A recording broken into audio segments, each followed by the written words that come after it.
Hello বন্ধুরা, আজ আমি আমার ঘরের একটা দেওয়ালের একটা সাইডে 20 স্কোয়ার ফুট একটা দেওয়ালকে আমি কালার করব। তো ওটা হচ্ছে আমার ড্রয়িং রুমের দেওয়াল, যেখানে আমার টিভিটা থাকবে, টিভি ওয়াল যেটা। তো আমি সেটাকে মিস্ত্রি দিয়ে করাবো না, আমি নিজের হাতেই করব। তাই আমি একটা মডেল বানিয়ে নিয়েছি, একটা ছোট মডেল বানিয়ে নিয়েছি, যেটা আমি আপনাদের সঙ্গে শেয়ার করছি। এটা আমি বানাবো পুরোপুরি গাছের পাতা দিয়ে, বিভিন্ন রকম গাছের পাতা।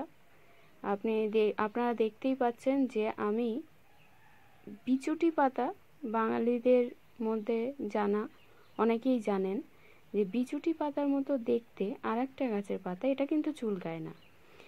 এই পাতাটা আমি অনেকগুলো পাতা নিয়ে এসেছি, এর পেছনটাতে আমি কালার করে ঠিক এইভাবে আমি দেওয়ালে আস্তে আস্তে আটকে আবার সেটাকে তুলে নিচ্ছি। দেখুন দেওয়ালটা কত সুন্দর দেখতে লাগবে। এটা আমার মডেল হচ্ছে, আমি একটা বোর্ডের মধ্যে করছি, যাতে আমার দেওয়ালটা কেমন দেখতে লাগে সেটা দেখার জন্য। এটা যদি আমার সুন্দর হয় তাহলে আমি অবশ্যই এইরকম আমার ড্রয়িং রুমের দেওয়ালটাকে করব। এরপরে আমি সাদা একটা প্রাইমারের মতো আমি মেরে নিয়েছি, যেটা দেখতে বেশ ভালোই লাগছে।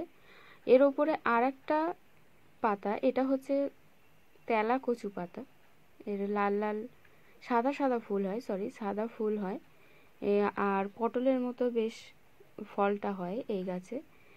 তো এখানে আমি যেহেতু বোর্ডের ওপরে করেছি, আমার বোর্ডটা যেহেতু ছোট, সেই জন্য আমি ছোট ছোট পাতাগুলো চুজ করেছি। কিন্তু যখন আমি দেওয়ালটাতে করব, তখন কিন্তু পাতাগুলো আমি বড় বড় নেব, তাহলে আমার কাজটা খুব তাড়াতাড়ি হয়ে যাবে।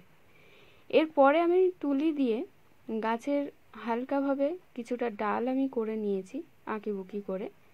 এটা আমি দেওয়ালে যখন করব, গাছের ডাল দিয়েই করব, ডালের মধ্যেই আমি কালারটাকে আটকে দিয়ে সেটাকে আমি দেওয়ালের মধ্যে আটকে দেব। এর উপরে আমি তুলির পেছনটা দিয়ে ডট ডট করে একটা বিন্দু বিন্দু ফুলের মতো শেপ দিচ্ছি, যে দেওয়ালটা যাতে আরও বেশি হাইলাইট হয়। প্রথমে আমি লাল দিয়েছি, তারপরে আমি দিয়ে দিচ্ছি সাদাটা। দেখুন লালের ওপর সাদাটা বেশ ভালোই লাগছে। এরপরে আমি দিয়ে দিচ্ছি হলুদ কালার, আরও বেশি হাইলাইট হওয়ার জন্য। বেশ ভালোই লাগছে, আমার আশা করি আমার দেওয়ালটাও বেশ সুন্দর লাগবে। এরপরে আমি আরেকটু ডিপ করার জন্য, এটা হচ্ছে আমার গন্ধরাজ ফুলের পাতা।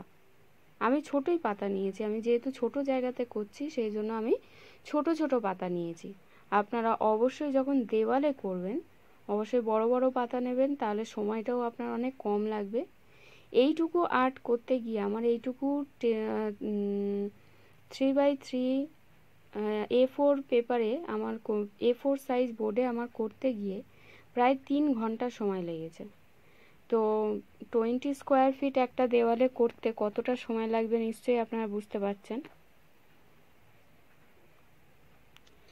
এরপরে আমি আবারও ওই বিছুটি পাতার মতো দেখতে পাতাটাকে আমি আবার কালার করে নিয়ে সেটা কয়েকটা বসিয়ে আবার আমি গন্ধরাজ ফুলের পাতাগুলোকে কালার করে আমি বসিয়ে দিচ্ছি। দেখুন বেশ সুন্দরই লাগছে দেখতে, আশা করি আমার দেওয়ালটাকেও বেশ সুন্দর লাগবে।